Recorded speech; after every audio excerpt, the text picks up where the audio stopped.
Eta ez aldizu bapenarik ematen ni bakar usteak.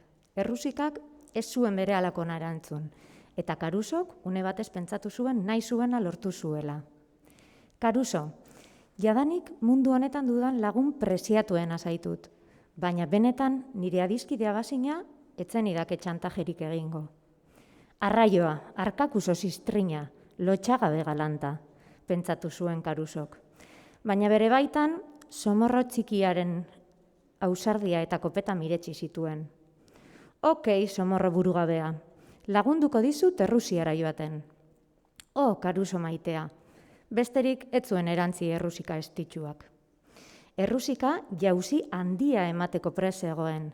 Bere esperientzia guztia, ordu batzuetako abazen ere, edozeinek baino bizitza beteagoa izan zuela egun hartan esan dezakegu. Jaio, gurasoengandik independizatu, lagun min bat lortu eta desio grinatxua zer den ezagutu. Gutxik egin dezakete egun bateko horrelako balantzerik. Agur, Karuso, famatua egiten naizenean itzuliko naiz, eta orduan ez nau inork zuregandik apartatuko. Eta hau esan ondoren, jauzi egin zuen arkakusotxoak. Karusok begi maliziatzuak gainetik kentzen ez izkiolarik.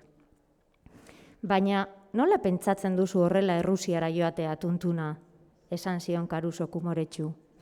Arkakuso txatxua, horrela ez zara sekula santan herriko udaletxetik pasako, txoroa.